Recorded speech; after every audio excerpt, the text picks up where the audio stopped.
একজনের প্রতি মোহিত হয়ে এ কাজ করছো, তাই আজ আমি তোমাকে শ্রাপ দিচ্ছি, তোমার ক্ষয় রোগ হবে। আর দক্ষ প্রজাপতি সেই সব বলার সঙ্গে সঙ্গে ভগবান চন্দ্রদেবের ক্ষণকালের মতো ক্ষয়রোগ হয়ে গেল, সঙ্গে সঙ্গে ক্ষয়রোগ হয়ে গেল।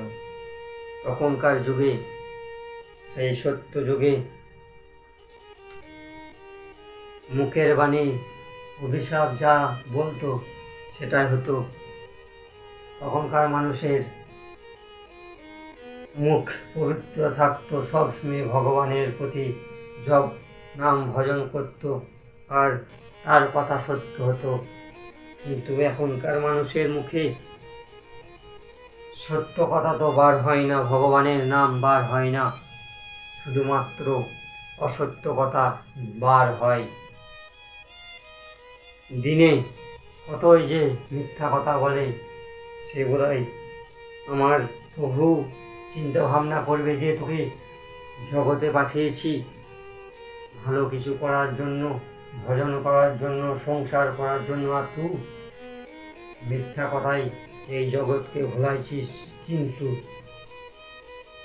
তোর কর্মর ফল ঠিক যমরাজ লিখবে।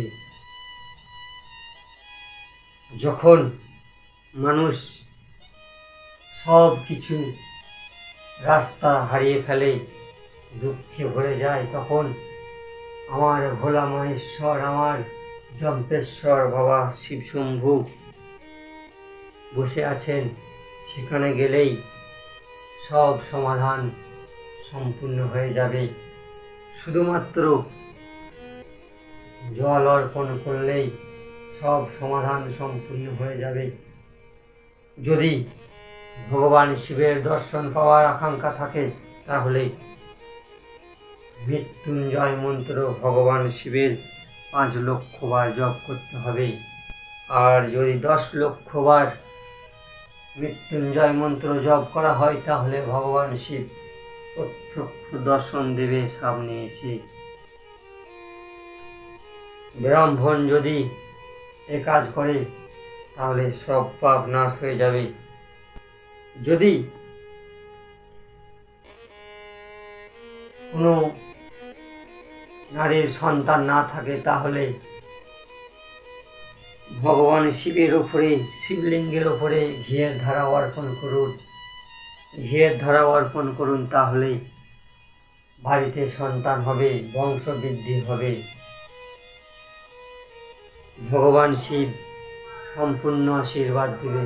আর যখন দক্ষ প্রজাপতি বললেন, এই অভিশাপ দিলেন, তখন সঙ্গে সঙ্গে এই জগৎ হাহাকারময় হয়ে গেল, কারণ চন্দ্রদেবের ক্ষয়রোগ হয়ে গেল। আর এই জগৎ ক্ষণকালের মধ্যে হাহাকার হতে লাগলো। তখন চন্দ্রদেব ভাবলেন যে আমি কি ভুল করেছি, আমি একজনের প্রতি ভালোবাসা রেখে আমি কি ভুল কাজ করেছি। সেই সব চিন্তা ভাবনা করে চলে গেলেন ঋষিদের কাছে, ভগবান ব্রহ্মার কাছে। ভগবান ব্রহ্মার কাছে গিয়ে বললেন যে কি করলে আমার এই ক্ষয়রোগ শেষ হবে, কিভাবে আমি সম্পূর্ণ হব। সেই সব কথা বললেন। দুঃখিত পেয়ে মানুষ যখন দুঃখ পায়, তখন ভগবানকে স্মরণ করে, আর যখন সে সুখে থাকে তখন ভগবানকে স্মরণ করে না। এই কলিযুগের মানুষের মুখে একটি কথা, কি হবে ভক্তি করে? ভক্তি করলে কষ্ট পাবে, কারণ যে ভক্তি করে তার কষ্ট হয়, আর যে ভক্তি করে না সে আনন্দে থাকে। কিন্তু সে নারী পুরুষ জানে না যে যে ভক্তি করে তাকে আমার ভগবান আগুনে পুড়িয়ে যেমন লোহাকে শক্ত করে সোজা করে, তেমনই আমার ভগবান তাকে দুঃখ কষ্ট দিয়ে ভক্তির মার্গে নিয়ে সে সব পাপকে শেষ করে। যখন আগুনকে জল নিভিয়ে দেয়, আর জলকে মানুষ খেয়ে নেয়, আর মানুষকে রোগে খেয়ে নেয়, আর সেই মানুষকে ওষুধে খায়, আর ওষুধে খাওয়ার পর ডাক্তারের কাছে যায়। যখন ডাক্তার সেই মানুষকে সুস্থ করতে পারে না, তখন সেই ডাক্তার শুধুমাত্র একটি কথাই বলে, আমার কাছে কিছু নেই, আমার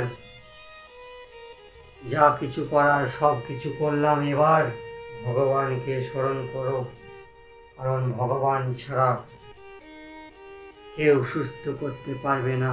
কারণ ডাক্তার জানে আমার উপরে একজন আছে, সে ভগবান।